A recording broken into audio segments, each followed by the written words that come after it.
3, 2, 1. Welcome to the David the Dog Trainer Podcast, episode 223, the first episode of January. We were supposed to have 2 episodes before this. This is the episode that did not want to be. It did not. Did not want to be, and you'll get all the lore of why it was not to be. Yeah. I feel like we've been through a journey just to get this done. The holiday season was wild. It was wild. We'll just say that. Right? More wild for you than me, that's for sure. Yeah. But guess what? Here we are. We made it. In fucking 2026. 2026. Let's go, motherfucker. Let's go. Oh, man. So what's new with you? How's your 2026 going? Very good. Very good. I need to post today. Oh, yeah. Yeah, What are you doing daily? Or 3 times a week? Is that what you said? 3 times a week. Let's go. Yeah, so I need to post today. That's what I'm going to do in between here and my next destination. I forgot you said that. Yep. Yeah. Let's go. That, I've been eating better. Yeah. Except for the paizuki I had last night. Yeah. I just told you about. Yeah. But everything's actually it's becoming very busy this month. It's starting out strong. Yeah. So I'm very excited for 2026. And I'm recording a single hopefully this weekend, maybe early next week. But it's the start of the other resolution, which was put the album out. Let's go. Yeah. So grinding away, as they say. How about you? It's pretty good. So Bridget comes back from maternity leave on like the 1st of February. You got to be so excited. So I'm so stoked. So I'm still staying so busy with just like working with the dogs and like doing lessons and stuff. So like my big resolution of like doing the ads, like learning more about the ads, my plan is to take full effect with that come February. Yeah. So I'm doing some research on it and stuff like that, but we're still just staying fucking jam packed with that. Nice. But yeah, it's been good. Been solid. Can't complain. Hell yeah. Can't complain. Well. Okay. So we got some stuff to talk about today. Maybe a little complaint. Honestly, I was thinking this morning, I was like, I have so many things to talk about. Like I have the Fritzy situation. I've got some like current events and dog training stuff going on. I've got just fucking all sorts of stuff. Right. Okay. So we'll take it from the top. Okay. So yeah, from the top, please. So again, we were supposed to film 2 episodes now. Yeah. We'll go backwards. The last episode we were supposed to film, which was on New Year's Eve, literally we had it scheduled, and I woke up in the morning, the last day of 2025, with some type of fucking insane allergic reaction. Yeah. Where my lips were swollen like 3 times the size that they should be. So you got a lip. I don't get any type of like allergy issues aside from, as we talked about downstairs, like sometimes to the cat, like my eyes will get really red and itchy and I'll be sneezing and stuff. But like aside from that, like I'm not like allergic to shit. Like, right. So I woke up and I was like, what the actual fuck is going on right now? Like this has never, ever in my life happened to me. Yeah. So I had to call Josh and say, Josh, I can't film a podcast because like I can't talk about it like this. Yeah. So that happened, which is crazy, which felt like truly, like we talked about, dude, 2025 was a very challenging year, as we talked about, right? Indeed it was a tough year. There were many hurdles and obstacles from a personal, professional, everything standpoint that we were faced with. Yep. It was probably the toughest year in recent memory that I could think of. And that just felt like waking up on New Year's Eve with that felt like the one last like, fuck you, here's one more. Yeah. It was crazy. It blew my mind. And we still don't know what happened. Don't know what it was. But so that happened, right? Yep. And then we'll take it back even further. So then a day before Christmas Eve, I think we were supposed to film then another podcast because we wanted to squeak 1 or 2 more out, right, before the end of the year. We did. Which we could not do. Okay, so as we've talked about it's funny, the progression of this. So the last 2 episodes, 2 episodes ago, we talked about when we got Fritzy in. Fritzy, the aggressive puppy German Shepherd, right? And we talked about, damn, this dog is fucking insane, basically, right? And like, there's no controversy or anything at the time. It was just nuts, right? Yeah. He was crazy. We were starting to film like everything with him because, it was just like, it was really interesting, right? Mm-hmm. We were making tons of progress with him that first week. The next episode is the last episode we filmed where Paige was on, that was the last episode, right? Yep. Yeah. Where we talked about how we were posting videos of him and they were kind of popping off a little bit, nothing crazy, right? But like we were getting a lot of like haters in the comments. Yeah. Right. Like there were some people, you know, like, whoa, man, this is crazy. Good job. Because we posted some like update videos where he looked really good. Yeah. But there was a lot of people commenting your typical bullshit of like, oh, you guys are flooding him. And like, wow, like you guys are like antagonizing him. He's not really that bad. And this and that, blah, blah, blah. And just like all the typical bullshit. And Paige and I were just, we talked about in the last episode, if you guys remember, like just how it's annoying that no matter what you do, people got fucking shit they gotta want to talk. Yeah. Right. And that will segue into today. So that video then over the course of the following like 4 days after we filmed the last podcast accumulated at this point, I think probably across all our platforms, 1.5 million, 2 million views, something like that. Right. Which is a substantial amount. It's been a little while since we've gotten a video that does 1 million plus views. Right. Right.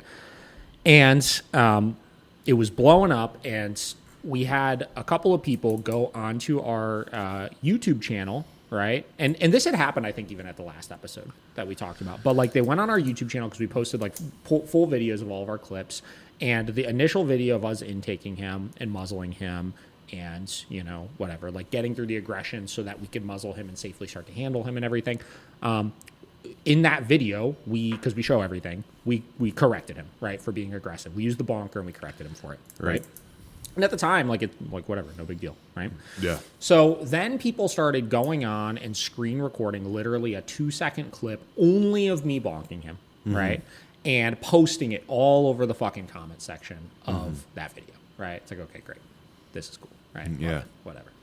Which is annoying, but at the same time, we're not hiding anything. We literally posted it, right? Yeah. So then, you know, we have some people that decided to go in like every fucking Cleveland fucking Facebook dog group that exists and start posting that clip saying, look at Miracle Canine Training. They're fucking abusing dogs and this and that. It's like, okay, great, cool. Appreciate it. Yeah. Awesome. And kind of making it look like it's a whistleblower, but it's from your video. Correct. Right. So then a couple days later, right, video's still popping off. Video's still getting probably 100,000 views a day. Yeah. Right. Then I'm at the facility working on a Saturday, right? I finish my lessons. I leave. Literally 10 minutes after I leave, the fucking APL Humane Investigation Department shows up at the fucking facility. Yeah. Right? And they come in and they're like, hey, you know, we're just investigating this video that was sent to us. And like, I'm not there. So like one of our kennel staff is there and she's just like, yeah, I mean, like, what do you want to know? Or like David just laughed, you know, they're like, oh, can we see the bonker? Right? I'm like, yeah, sure. It's right here. Here, take a look at it. And they're like, oh, this isn't the one. Like it was a different one in the video. It wasn't a different one in the video, guys. So whatever. They're like, they leave their car. They're like, have David call us. Right? So obviously I get the phone call 4 minutes later from them saying that they called. Right? Yep. This was a Saturday. Right? I call them. I leave a voicemail. Right? No reply. I call them Sunday. I leave them a voicemail. They don't reply. I call them Monday. I leave them a voicemail. They don't reply. I call them Tuesday. I leave them a voicemail. They don't reply. Tuesday, we were set to film our next fucking podcast episode. Yep. Right? It was Tuesday, I think, right? Yep. Tuesday at 4 or 5 o'clock, something like that, right? Yep. So Josh and I come up here, right? At this point, I'm sitting there, I was like, fucking, these people don't give a fuck about this, basically. Yeah. You know what I mean? Like, you literally don't, like I've been calling you for the last 4 days, leaving you a message every single day. Yeah. And you literally, quite literally haven't called me back. Right. Right. So we start filming, and I'm like, I'm going to fucking go off on this, basically, right? Yeah. So we start the podcast episode. It's fresh, so I'm, like, fired up from it still. Like, now I'm, like, much more settled from this situation, so I can keep myself a little bit more composed. But I'm getting ready to fucking go off. And then we start the episode. We get 5 minutes. 5 minutes into the fucking podcast episode. Yep. All of a sudden, my phone starts ringing. Guess who it is? It's fucking Agent Bard or whatever the fuck at the APL Humane Investigation Department. Sure And let me caveat all of this with, like I'm not mad at the APL. Yeah. Right. Like they're doing their job. You get a fucking report from somebody. Like you got to investigate it. Yeah. Totally get it. But you will see why my frustration grows with them as time goes on. Yes. Right. Okay. Also, let me also caveat by saying this situation is resolved. right? Yeah. I'm not in trouble for any of this, right? Because I didn't do anything wrong. Exactly. Anyways, Okay. so they call, hey, we're investigating the training. And listen, I recorded every fucking conversation. Every single communication I have with them, I have documented, right? So they're like, hey, we're investigating this video. Can you tell us about your training methods? And I'm like, all right, here we go, right? So I'm not interested in getting in a debate with these people about training methods, right? You guys are investigating if I was abusing a dog or not. Right. So let's keep it to that. Right. Yeah. So I'm answering the questions, what are the training methods? I was like, I give the very most basic, I'm a balance trainer. Right. Oh, okay, cool. Yeah. So, I answer that very basically. And they're like, all right, well, tell us about this towel method, basically. And I'm like, I explained, I was like, this isn't just a towel method. I was like, I was using punishment to inhibit a specific unwanted behavior. And they were start asking, well, how often do you use it? And this and that and blah, blah, blah. And I stop them. I'm like, listen, I was like, I don't want to I don't want to be defensive here, but can you explain? I used a very specific punishment protocol, right? Clearly detailed that I can explain to you, obviously, to inhibit the aggressive response out of this dog so I could safely muzzle the dog, right? Last I was aware, using punishment to stop unwanted behaviors is not illegal, right? Yeah. So can you explain to me what's different about this? They're like, well, it's the fact that it's a physical punishment. I was like, okay, but using e-collars and using leash pops and things like that, those are physical punishments as well. So what's different about this, right? She was like, well, we wouldn't recommend using a leash pop either. And I was like, well, wait a minute. Again, we're not debating training methods right now. Using a leash pop, I didn't think was illegal either. I think I asked her, I was like, oh, so is using a leash pop illegal as well? In a situation like this? And she was like, well, I get what you're saying, but whatever. And then I think she could tell, I'm not just kind of we're not hiding anything. I used something, I did something very specific to stop a behavior. I have the end result, whatever. She's like, so give me the owner's information. I was like, well, what do you need the owner's information for? Because again, as far as I'm concerned, nothing wrong actually happened. She was like, well, we're doing right now a criminal investigation into you. Oh, okay, great, cool. Yeah, you're doing a criminal investigation. Yeah. Right.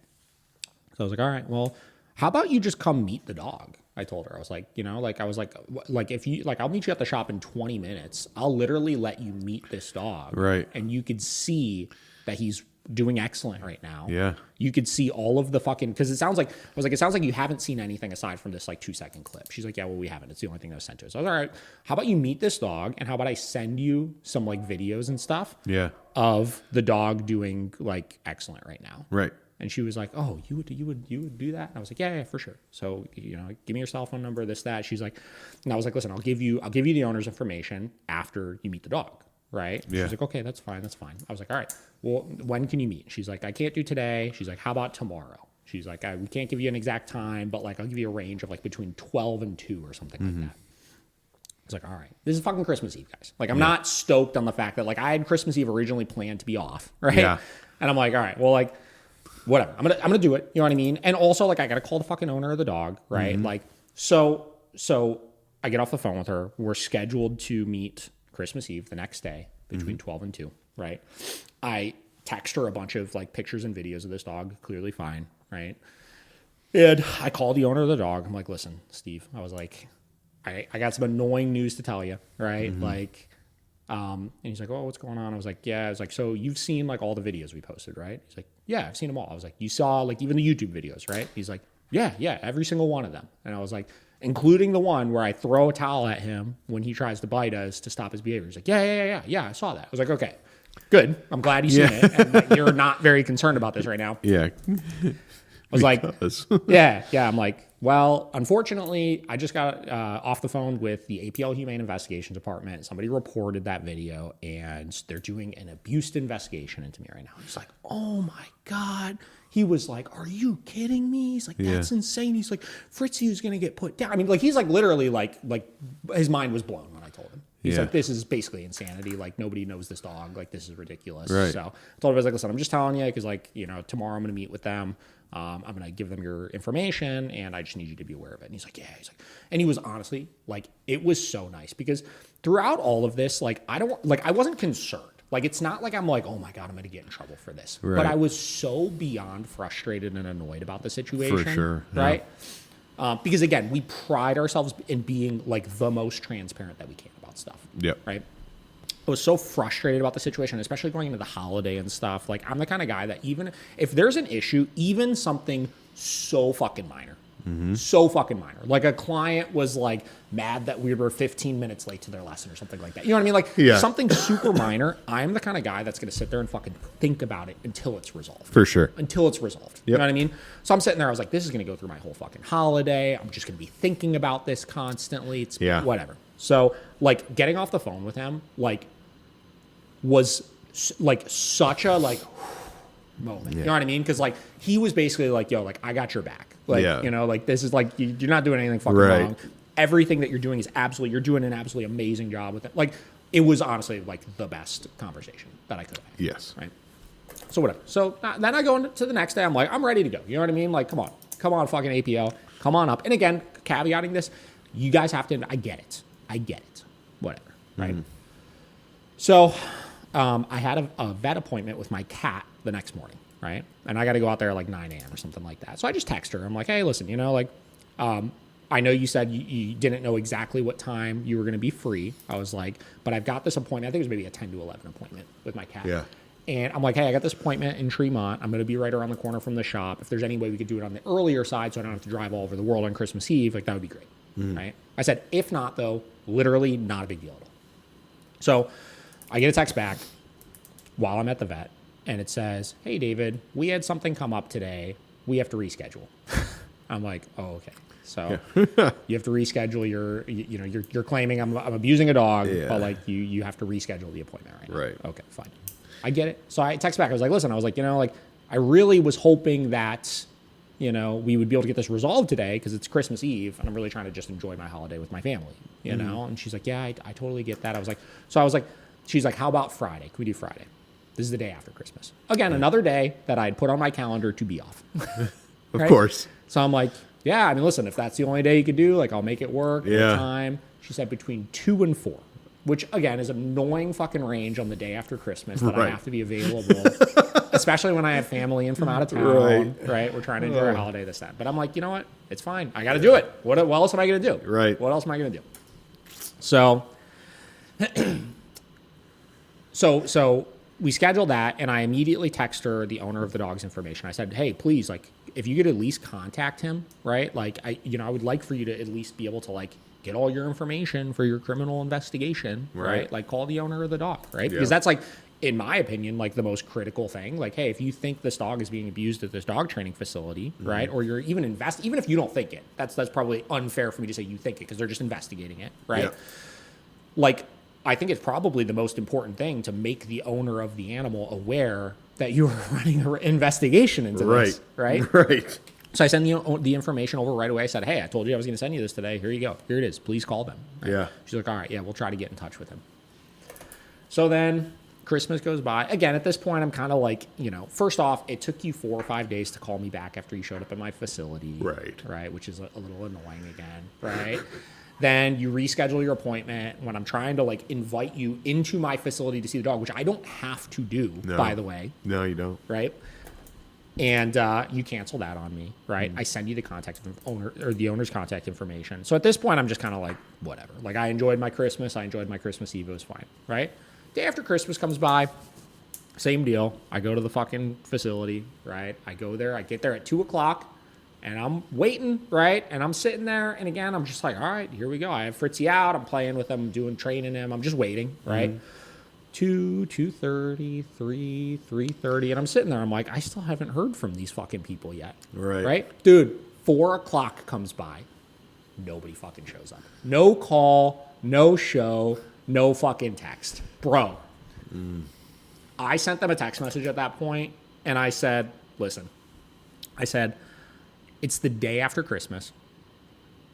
We had an appointment scheduled in writing, right? Yeah. Between 2 and 4:00 p.m. at my training facility, right?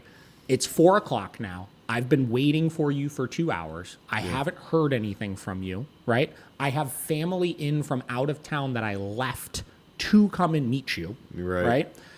I said, at this point, I think it's best if you just talk to the owner and then let me know if you have any further questions, right? Like, I'm not trying, like, I tried to be like, you know, like open arms, invite you in, like, hey, I have nothing to hide kind of thing. Right. And you just fucking, like, are wasting my time. Yeah. Basically, right? This is where I started to get frustrated. Well, I'm not for sure. frustrated that you're investigating it. I'm frustrated that you're just not taking this seriously. Yeah, literally. Right? So I text the owner of the dog. I'm like, hey, listen, they fucking no call, no showed me. I don't know what to, you know what I mean? I don't know what to say. I was like, at this point, like, I'm not worried about it anymore. Right. Like, you know, I said, have you heard from them? He said, no, I haven't heard from them. Okay, whatever. Yeah. So I'm not even thinking twice about it at this point. Right? No. So it gets better. It gets better. Oh, okay. So then, right, you know, a couple days go by. It was I don't know if I have. I'm just trying to get an exact timeline on this. Yeah, here we go. Oh, you're good. And wait, they didn't text you back on Yeah, Friday? yeah. So I texted them Friday, December 26th at 4 p.m. saying, hey, I've been waiting for you guys since 2 at the shop. I unfortunately can't wait around any longer as I have family in from out of town. I left to be able to meet you. I think it may be best for you to just speak with the owner and then just reach out to me if you have any further questions. So that's the 26th, right? Okay. Day goes, 27th goes by, 28th goes by, 29th goes by. December 30th, Tuesday, December 30th. I apologize. I've been out sick with COVID. I will speak with the owner and let you know if you have further questions, or if I have further questions. Thank you. Okay. First off, you had an appointment with me. So even if you're out sick, right, somebody needs to reach out to me and tell me, don't fucking waste your time waiting for this person. Right. Thing number 2, right? Like, don't, like,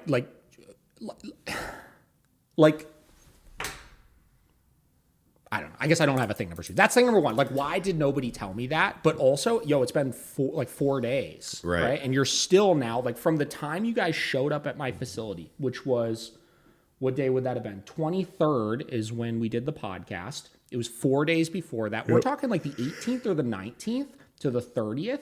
That's literally almost 2 weeks. Right. Right? That is quite literally almost 2 weeks. Right? That, like, apparently this isn't that big of a deal. No. You know what I mean? Like, this is not being taken very seriously right now. Right. Right? So then it gets better. So I text back right away. I said, no worries. Right? So she still got the owner's information. At this point, I'm expecting, all right, you were out sick. That's why there was this delay in things. So you're going to call the owner sometime. Right? Bro, I've spoken with the owner almost every day since then, just with updates and stuff like that, telling him how his dog is doing. Today is the 7th of January, right? I got that text on the 30th. It has been another over a week. It has been 8 days. She still has not called the owner. Yeah. What the? Okay. Like, there can't be anything You left. still have not called the owner of the dog. Yeah. Bro. So much for an investigation. I'm saying it. Sorry. Again, I get it. Yeah. I get it, right? You get a thing, you have to investigate it. I totally, completely get it, and I'm not, like, upset about that in the slightest. Right? Not at all. What I'm upset about is that you just basically ghosted me through all of this. Right. You know what I mean? Like, you're telling me there's a possibility that something I'm doing is illegal, but then you're saying one thing, but then you're doing another. But then what you're doing is telling me, actually, we don't care about this. Right. Right? And there's no way, even if they called, like, the owner tomorrow and said, investigation is back on, blah, blah, blah. Like, at this point, I'm just not taking it seriously. No. I'm quite literally just not taking it seriously. Literally almost a month in. Dude, insane. Yeah. Like, actually insane. 10 days short of a month. Yep. Right? So that was the situation. That was really fucking annoying to deal with through the holidays. And especially getting strung along with all of it is really fucking annoying through the holidays. And very much. I am still deciding what I'm going to do moving forward because I just tried to play footsie with you. You Sorry did. about that. It's all right. I'm still deciding what I want to try to do moving forward because, like, I also don't want to just let that. I want some closure of this situation where you can't just disappear on me. Like, I need you to tell me, oh, we finished the investigation and nothing you did was wrong. Right. Right? Because what's going to happen, because there, like, what generally happens in these situations is that they go and they do their investigation, and then they just contact you if there is a problem, but they don't contact you if there's not a problem, kind of thing, right? Yeah. And I don't love that. You know what I mean? Like you're investigating something that you took seriously enough initially to show up at my facility. Right. Right. Right. But then you're not gonna actually tell me if there is like a problem or not. Like that's a problem. So I don't know. Quite strange. So I probably, depending on how the next week goes, if I hear from them or don't hear from them, I think I'm probably going to reach back out and just be like, yo, like I need you to tell me, you know, I need some type of documentation that you could tell me that, yo, like nothing you're doing is wrong. Because here's the thing, right? Like if something I am doing is wrong, if for whatever reason there's a law in the state of Ohio saying you can't use a bonker, I need to know that. Right. You know what I mean? I need to know that so I can adjust my training methods and techniques. Because here's the thing, like I'm not just interested in, this is the conversation we had last podcast episode. I'm not interested in hiding what I'm doing. You know what I mean? I am literally not interested in hiding what I'm doing. No.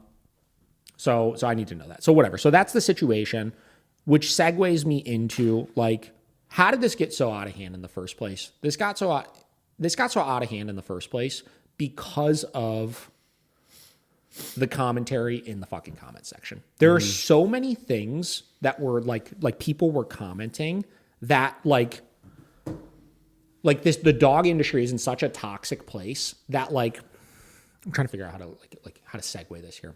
Mm-hmm. The dog industry is in such a toxic place that like dog trainers and dog owners alike, right, feel like they are experts on behavioral rehabilitation, that they feel like they could just challenge people that like do this like every single day for a living. You know what I mean? So okay, let's start looking at like some very consistent comments that we were starting to see that I think are like highly problematic, right? You got the list. Dude, I got a list of, I was just trying to like find like consistent topics that were in the comment section, right? So thing number one, because, and this one kills me, right? Because before people were even posting the video of me bonking the dog in the comments, there was an e-collar on the dog in one of the videos. Yeah. And people were commenting like all this shit about like e-collar, like all this stuff about e-collars in general, saying like why e-collars are wrong and like, you know, whatever, all like this, and this. And we weren't even using a fucking e-collar with the dog at that point. Like quite literally, like I don't think we used an e-collar until like 4 or 5 days into this dog's program. Yeah. But people were claiming that like we were using an e-collar and like that's so inhumane and this and that. But it's like we weren't even using it at that point, right? So like okay, like a couple things, right? Like this is one that I saw somebody commenting in the group, right? Like there was, again, I told you people were commenting in like the local Cleveland Facebook like dog training groups. In it, somebody was like, there was like a thread of like a couple of people like basically talking shit about us. And at one point, somebody said, David says that, you know, e-collars electrocute dogs, and that's so hypocritical because he always used to say that e-collars are a TENS unit and they're not actually a shock and this and that and blah, blah, blah, blah. Okay, guys, I've talked about this for so long now. Two things could be the same thing at once, right? So yes, e-collars function similar to that of a TENS unit, right? It's a muscle stimulator. That's quite literally what it is.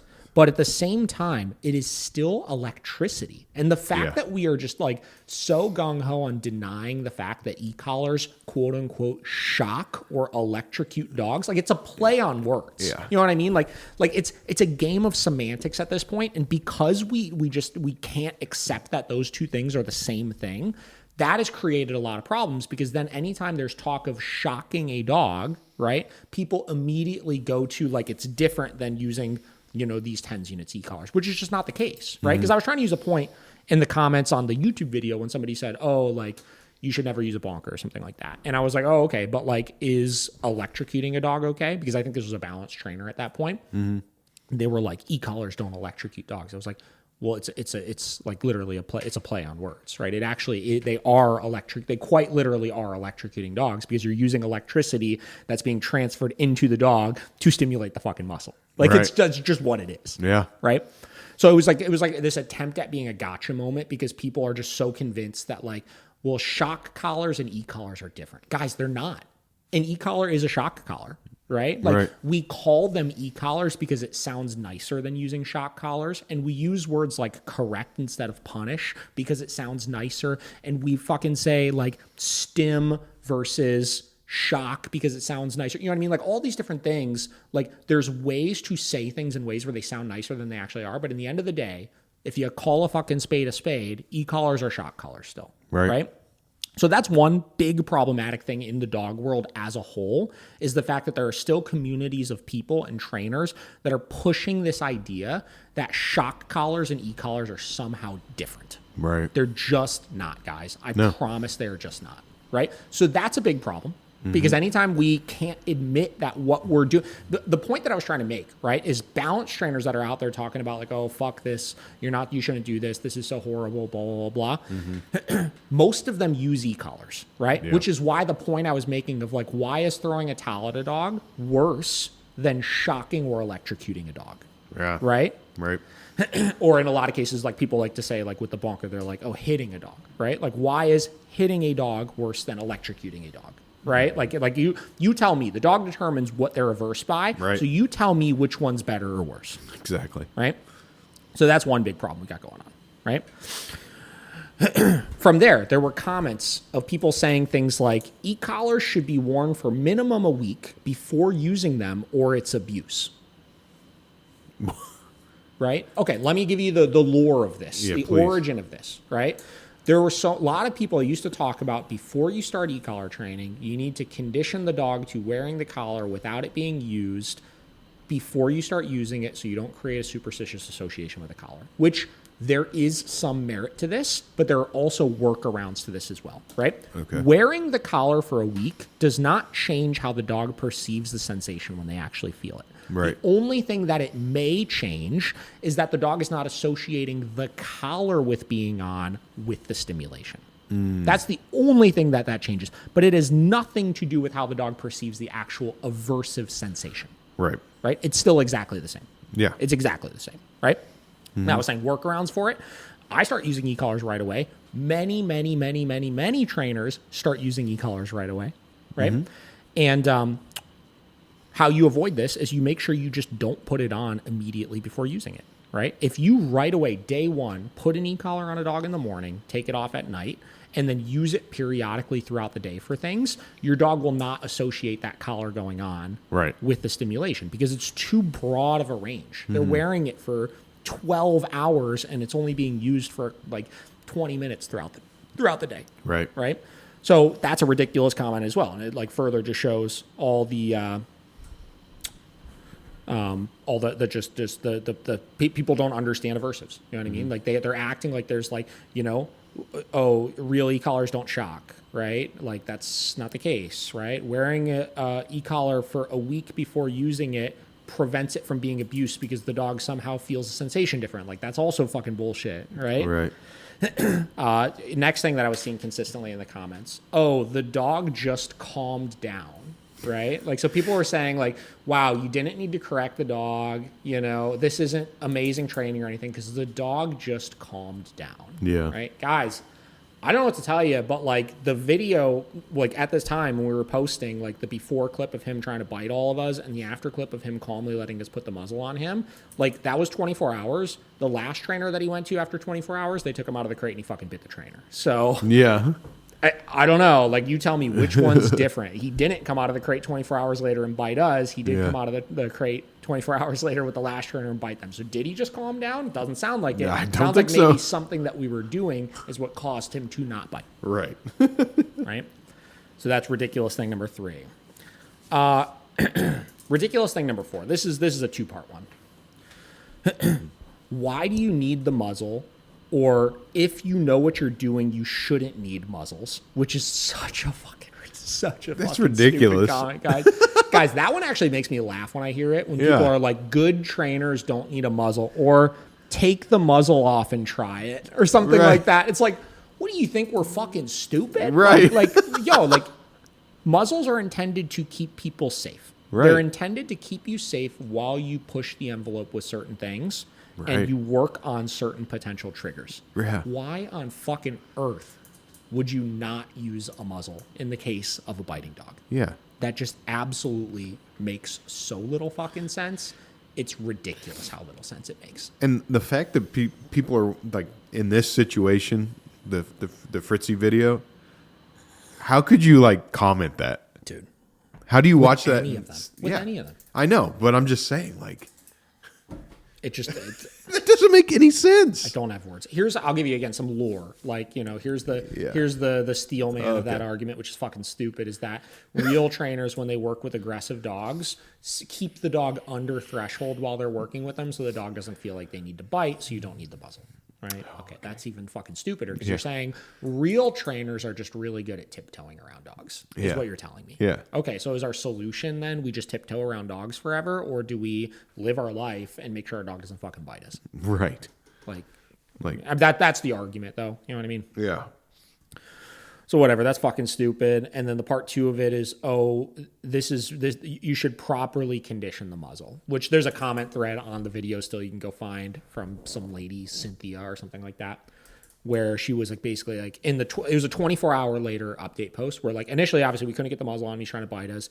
In the update video, he was calmly getting on the bed and sitting and waiting while we put the muzzle on and taking treats and stuff, right? And looking just significantly happier, but he was showing a little aversion to the muzzle still. So when we'd go to put it on, he would still kind of turn his head to the side. Yeah. Right?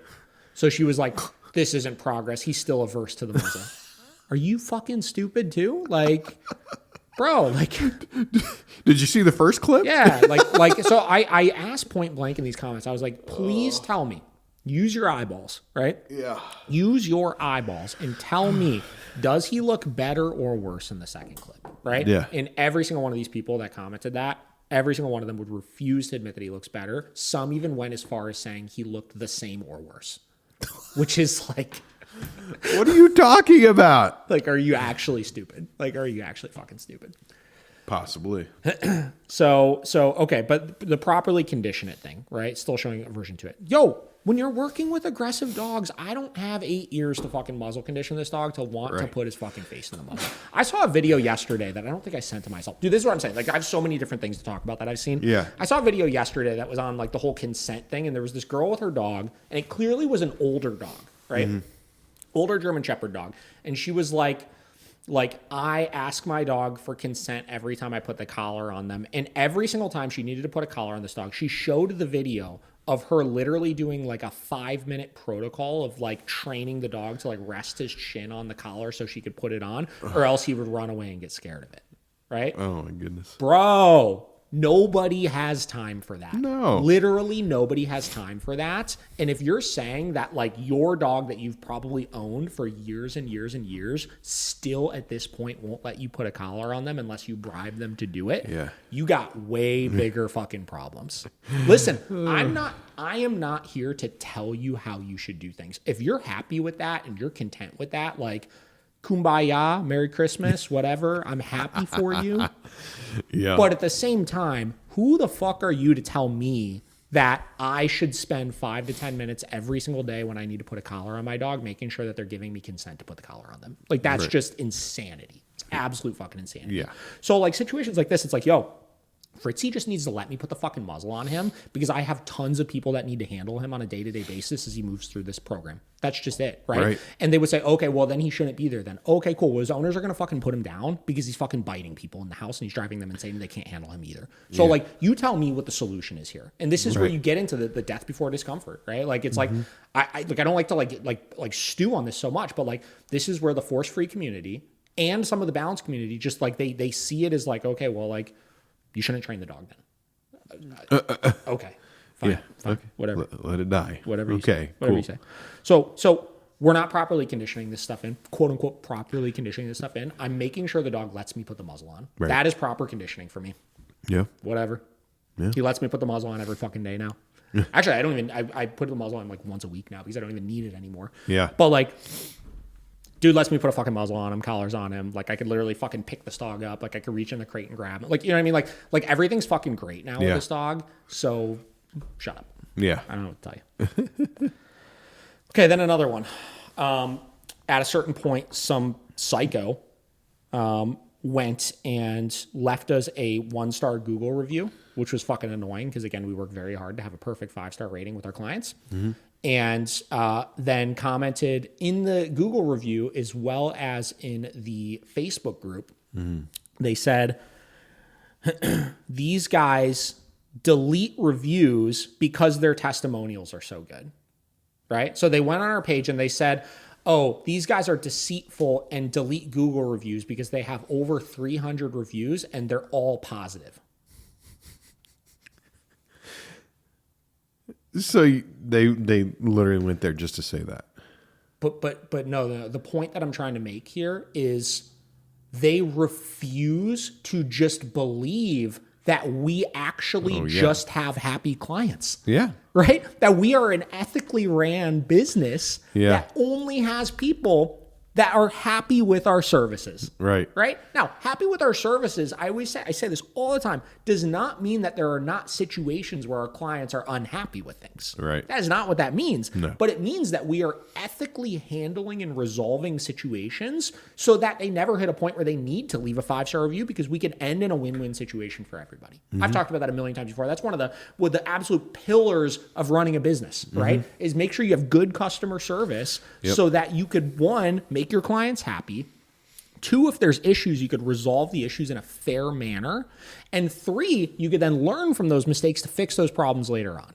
Yep. Right? And we just do that, which is why we have a perfect 5-star rating. Not because we're fucking deleting reviews or anything like that, right? It is because we, since January of 2019, have run an ethical business where we only have happy clients. Yeah. So, like, again, this is where people will like most people would go on our Google page and be like, damn, like, they got good reviews here. Yeah. Right? But instead, people have to find, like there's got to be something else. There's no way you have this many happy clients. Yeah. There's no way. Right. So it means you have to be deleting the fucking reviews.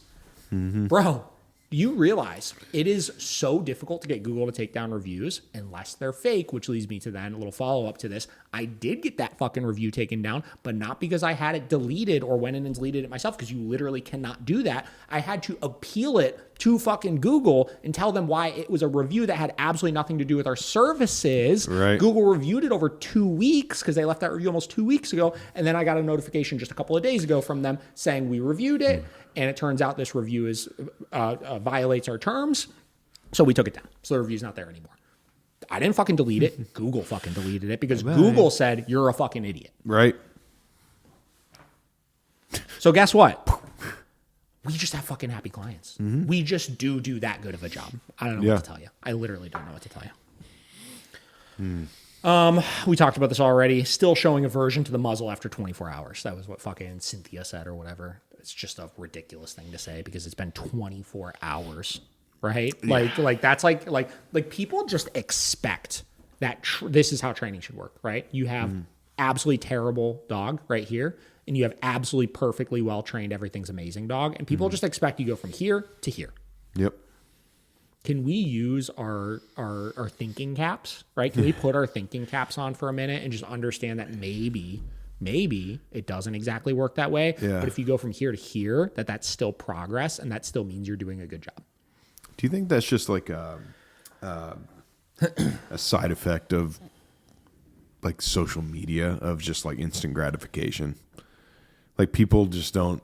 I think no, because I think most of the people that are commenting this are people that are just looking for a reason to shoot down what you're doing, right? Okay.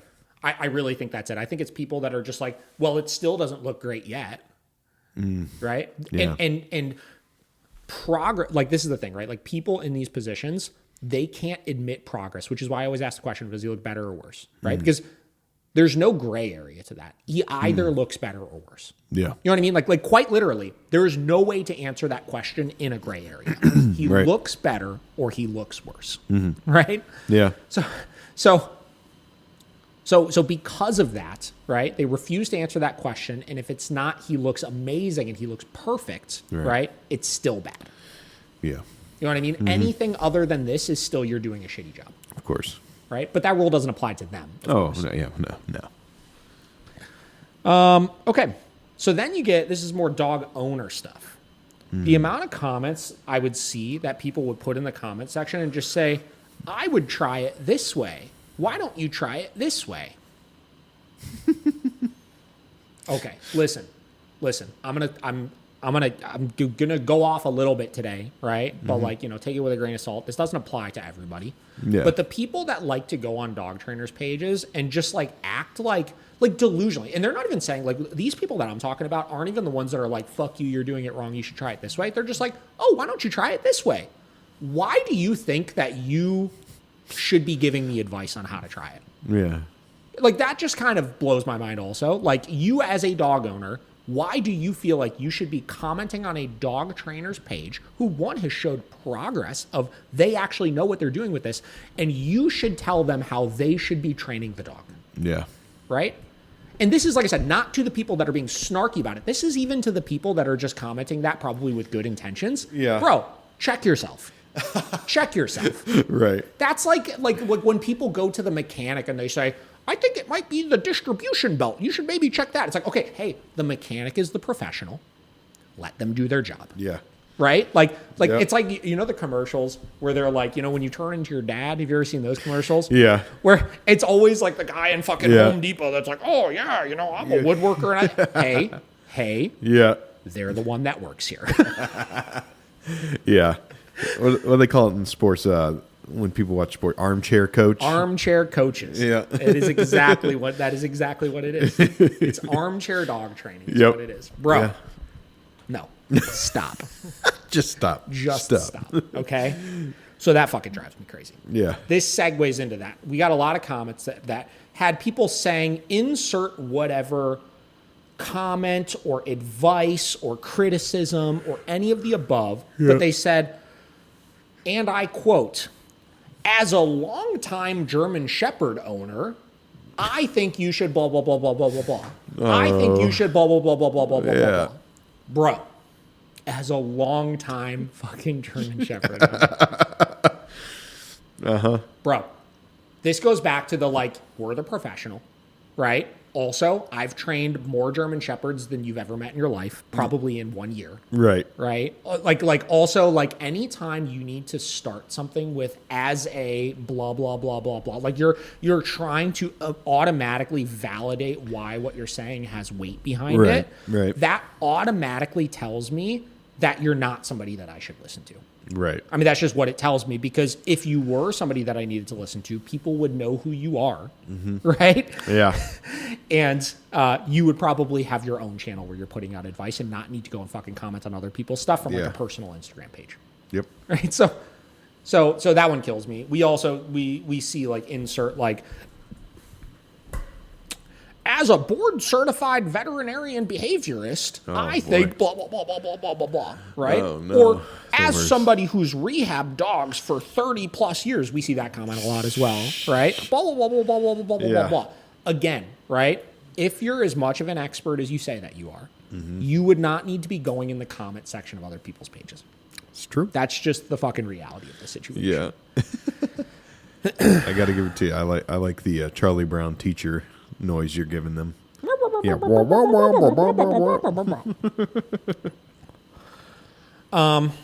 Okay, moving on here. And again, this is all just comments that I saw on this video. Yeah. Right? These are and they're not direct quotes, obviously. These are just general, consistent topics that were coming up. For sure. Right? And I want to caveat again, the reason why I'm bringing all these up is all of these different areas of almost arrogance, you can call it, of people just thinking they know what the fuck they're doing in the face of somebody that's actually doing the work is the problem, right? That is the problem in the dog world and frankly in any world right now, that is just turning things into such a point where people then feel like they could criticize other people, and then in my case, send fucking videos to the fucking APL to try to get you in trouble and stuff like that. This is the problem, is that there's so many people that don't know what they're doing, that think they know what they're doing, that think they should just then do this. Yep. Right? Okay. So moving on here, a couple consistent comments I see. This is getting back to the shock collar one, right? and this was funny because this was direct comments that we received from people that we didn't, again, at this point, we didn't even use an e-collar with this dog. But they said, if the shock collar wasn't used, I'd be impressed. Jesus Christ. Well, first off, the shock collar Yeah, it wasn't used. wasn't used. So- So does that mean Are you impressed? impressed? But also, here's my problem with this comment, right? My problem with this comment is the fact that This is such a, I don't know what the word is for it, a contradiction or whatever, but this is basically telling me is your eyes are telling you one thing, but your beliefs are telling you that you have to ignore it, which is like a life problem. That's not a dog training problem. That's a life problem. If you're seeing something that you're like, wow, like clearly you wouldn't be saying this if what you're seeing wasn't impressive to you, right? What you're seeing is something that you would find impressive, but you are told by your belief system that you cannot find it impressive. Right. Right? Yep. Yo, that's a problem. You want to talk about a problem? That's a problem. Right? I'll use an example for me of like when we used to have, was it Proper Paws? Was that the girl that came on twice? Haven't talked to her in a long time. Shit. Yeah. But Proper Paws, she's a force-free trainer out of Salt Lake City, Utah, right? And she, I started seeing her videos popping off because she was doing really, really excellent work. Yeah. Really, really impressive work. Impressive. But my beliefs are that force-free training is generally speaking not effective, right? But guess what? I still found her work to be fucking awesome. And I had her on the podcast twice because of it. Yeah. So like I didn't let my beliefs of her methodology get in the way of me saying, yo, you're doing fucking awesome work. Exactly. Right. In fact, you guys agreed on most everything. Yep.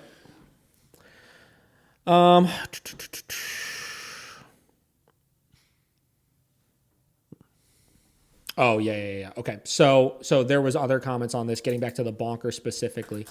If you can't spot the difference between a leash correction and beating a dog, we can't talk.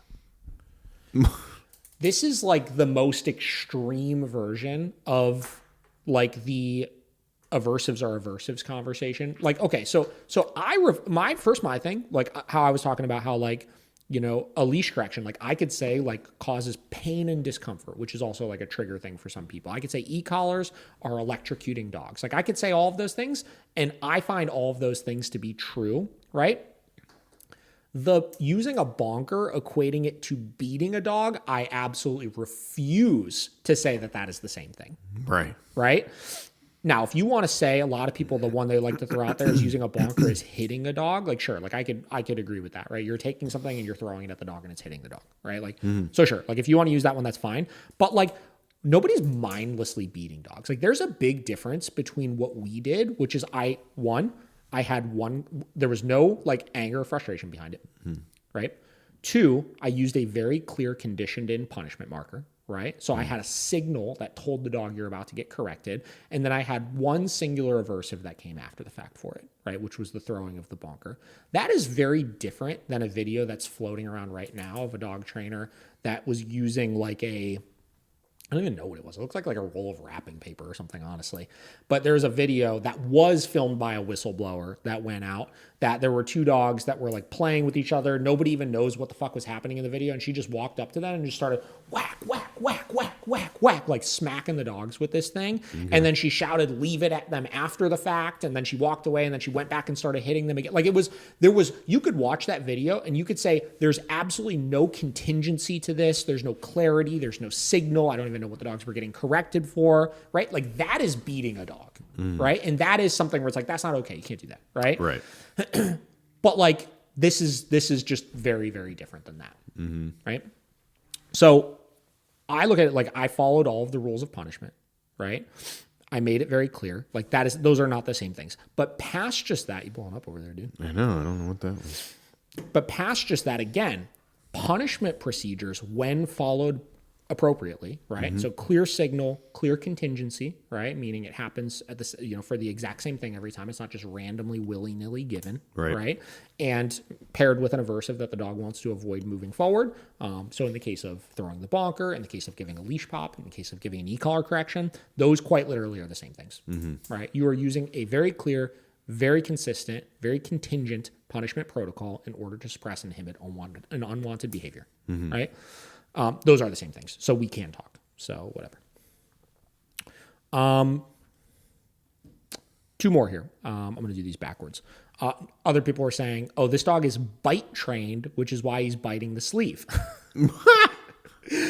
Because like in the very first video, Mercy had the sleeve on for safety, obviously, and was using it to like push the muzzle towards the dog's face, and the dog was trying to bite at her for it. Yo, the dog's not bite trained. First off. Also, second off, like if you've ever seen a dog that is bite trained, they're not like hiding, trying to get away from the thing, snapping in the air. Right. That's just not how you bite dogs. I don't know what to tell you. Like, because that would tell me that if the bite sleeve wasn't there, that the dog wouldn't be biting. But guess what? The dog bit 2 trainers before coming here, and neither of them were wearing bite sleeves. So the dog wasn't bite trained, right? Yeah. So again, just trying to find like assumptions of like, oh, like do it without the bite sleeve. It's like just like with the muzzle. People are like, do it without the bite sleeve and see what happens. Yeah, I want to get bit. No thanks. No thanks. And then this is the last frustrating thing, I guess, that kind of segues into the last part of the conversation. So you guys know me, right? Like I hate moderating things.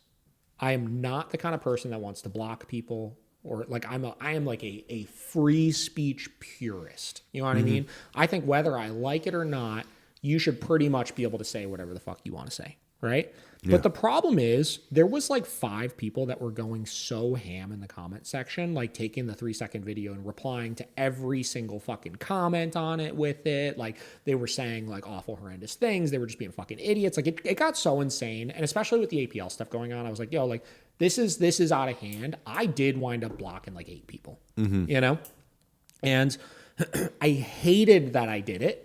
But I did. I was like, this is just so out of control. Like, I'm trying to enjoy my holiday and not have to fucking worry about all this kind of stuff. I'm fucking blocking you motherfuckers, right? And I blocked like 8 people. And it's so interesting that as soon as I blocked those people, as soon as I moderated those comments that they were leaving, the entire tone changed. Like now, if you go on that video, it is like 85% overwhelmingly positive people like, oh my God, this is incredible. Like, this is actually incredible, the progress that you're making, right? And like, that puts me in this weird moral dilemma where I feel so conflicted and at odds of like, damn, I fucking hate myself that I had to block those people, right? But at the same time, the fact that I created such a more safe environment for people to come on and leave positive comments, like that's like an undeniable thing as well. You know what I mean? So it's like, I'm curious to your opinion on this, Josh. Like I'm curious, like I don't know what that tells me moving forward. Like, do I start getting quicker with blocking people? Do I not? Like that? It feels like I'm hiding something when I'm blocking people, which I'm not. But like, it has me in this like serious like moral dilemma. I will say. For sure. You guys in the comments can also give me advice too. Yeah. No, I mean, if they were, you know, opposing views, but they're actually trying to have a conversation, even if it's like a rough conversation, like they're obviously like still like being very bullish about their views and like, oh, you're so fucking wrong, blah, blah, blah. You're still having a conversation where these people were just either attacking like people on the video, like personally, or they were leaving just like not even adding to the conversation, just repeating this same little clip over and over and over. Yeah. That's not debating. That's not like showing your view. Yeah. That's just being a menace, you know? Yeah. There's a difference between saying your piece and then just being, you know, a cretin. A what? A cretin. I don't know what that word is. Just a terrible person. Oh, I've never heard that word before. Yeah. Yeah, I get that though. So I think you were well in your right to do that, because it's not like you went and blocked every single person that said something negative. Yeah, for sure. And I'm sure there were, you know, not there was like any agreement happening, but it's like you let people say their disagreements and you always like comment back. Like, especially if it's something that like, it's like obviously a level-headed person trying to have a discussion about it. Yeah. You always write back to them and reply. So I think you did the right thing. Yeah. I think as long as you leave it open for discourse and you're just getting rid of the people that are obviously there just to be trolls. Yeah, I just like I felt like it hit a point where it got so out of hand, like how crazy these people were getting, you know? Very. It just like it felt like it had to be done. And honestly, the first one that I did was when the girl went on and left that 1-star Google review. I blocked her because she started going in the comment section and commenting on everybody's stuff. Like they delete Google reviews, they delete comments, this, that, blah, blah, blah. Like, and I just like, I knew that was some fucking psycho that was going to stir things up and get to a point where like, I don't want to run into a situation where I wake up one morning and have like 100 1-star fucking Google reviews. Like that would detrimentally affect our business temporarily until they got taken down. Because they would get taken down, right? Yeah. Because that's not legal, right? Yeah. Or I should not legal. It's against Google's guidelines. Yeah. Right. But like that would be like that would be a big problem if something like that happens. And that's what people will do. Right. And they know that it won't stay up, but they know that it'll hurt you for a temporary time. Yeah. And then like I guess the last part of the conversation is, dude, like it's crazy. Like, don't get me wrong. Like, e-collars, like prong collars, stuff like that do draw some serious controversy. Don't get me wrong. But, like, dude, nothing draws the controversy like the fucking bonker does. Nothing. Sure. And I get it, right? Like, you are hitting the dog with something. Like, nobody wants to feel like you're fucking beating dogs and stuff like that. Yeah. But it's just not. It's not what it is. But at the same time, like, is there a way to change the public perception that it's not what it is? You know? Yeah. Or like, but here's where my thoughts are. Like, is that really a tool that, like, no matter how powerful it is, because I'm not even joking. I have dogs that their owners will tell you that without the bonker, they would have had to get rid of their dog, right? The dog is just too physically resilient to e-collar corrections and prong collar corrections and stuff like that. But that tool was the magic tool for them to be able to get past things. Right. I have had so many clients that have literally had that happen before, right? Yeah. And I've always, because of the public perception of it, I've always used it as like a last resort tool. Like I talked about with Fritzy, the only reason why I used it is because we couldn't get any collars or anything on him. So I had no way to punish him aside from with that. Right, in that situation. Yeah. But it's like, do we hit a point, like one of two things I feel like needs to happen. I feel like I'm in this boat where it's like I have to either resort to hiding the use of it, which is fucked. I don't like that, right? I don't want to hide anything. Again, even the 3-second clip that was being posted around was a 3-second clip from a full YouTube video that we posted. Like, we posted it, so we didn't hide it, right? Like, do you either hide it and just say we're not posting us using it anymore, right? We just like share it with our clients and stuff like that, which feels, again, back to the moral conflict, feels so scummy to me, right? Or do we say no matter how powerful of a tool it is, it's a tool that just needs to be retired from like use in the dog training community? I don't, because you run the risk of if you hide it, you're a piece of shit, right? But if you don't hide it, you face the potential of being absolutely crucified online for using it, right? Whether it's legal or not. This is kind of the key, right? Whether it is or is not. Whether the APL says like, oh, it's okay or it's not okay. It is a tool that if you get a video getting thrown around of you bonking a dog, you get like the Jeff Gellman. Jeff Gellman is the best example, right? There's videos on TikTok of him with 10, 11, 12 million views, like multiple ones, right? Of him bonking dogs, right? Just bonking the dogs, right? And he literally, he talks about it on his podcast. Like he got so, like he had like the fucking BBC writing reports about him, like in fucking England. Like he had to delete his Google page, obviously, because he was getting thousands of 1-star Google reviews. Like he said at one point he needed to hire like armed security to like be outside of his training facility because he had people just showing up at his facility because he was being claimed to be a dog abuser, right? Like that is the potential risk that you run of being transparent about doing it, right? So it's like, damn, like where do you go from here is kind of the question, you know? And it kills me too because it's funny. There was, and this is like something else we don't have time to talk about today, really, but like there was a video that got posted. So that video of the girl actually like beating the German Shepherds with the tube, whatever the fuck it was. In that clip, there's this girl, Gia, Thinking Canine, that posts. She's basically just an online hater, a force-free hater of like other dog trainers. But she clipped that clip, and then she clipped a clip of Larry Crone, who we've talked about before, who again I have my fucking differences with, right? But like we posted a clip of Larry Crone talking in one of his YouTube videos where he was talking about correcting puppies, like puppies, specifically puppies, right? And he was like, yeah, the dog's biting. He's like, there's all sorts of, you have to get on your puppies. There's all sorts of ways to do it. You can grab them by the scruff. You could pop them with a leash. Why don't you make a bonker? It's a rolled up towel that you give them a good whack with, he said in the video. He's like, look up Gary Wilkes. Gary Wilkes talked about it. Like, that was a video of Larry Crone, the guy that likes to fucking shit on everybody else for doing training wrong, or like I should say used to, because he's gotten a little bit better with it, I will say. But there's a video of him talking about using the bonker in it. But like all these guys, like they're never going to come out and say like, you know, hey, this is actually a good tool that we use, right? Yeah. But he literally was talking about it. Like Larry Crone probably still fucking uses bonkers with dogs, right? But probably not all the time. He's probably in the same boat as like somebody like me or whatever, where it's like it is a bit more of like a last resort tool. I understand the scrutiny, so I don't post about it, kind of thing. But I bet you in the last fucking 2 years, Larry Crone has fucking used a bonker still. Yeah. Right? So I don't know. You know what I mean? Like it's just like it's one of those things where it's like it feels like we're being forced into hiding with a tool that so many people in the dog industry use, but everybody refuses to say that they use it. Yeah. Right? And it's like, do I join that crowd where I'm like a fucking, you know, one of those guys that like, oh yeah, I use the bonker, but I just don't talk about it anymore kind of thing. You know? No, I think the only way to make it not a taboo to be used is to be transparent and prove the usefulness of the tool when it is needed.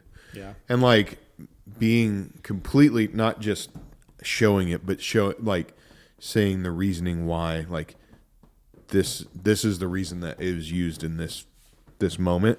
Like this was the tool that was the most effective. Yeah. You know, I think that's like, yeah, you could just avoid this controversy, but at the same time, it's like, it's a disservice to like the owners that it has done great things for, you know? Yeah. And so I think it's admirable to continue using it when it's actually needed and being transparent with it. Yeah. You know, I watched Devin's back into horses again. Yeah. Big time. So now she sent me like 2 horse memes, and now I just get all this horse content. Yeah.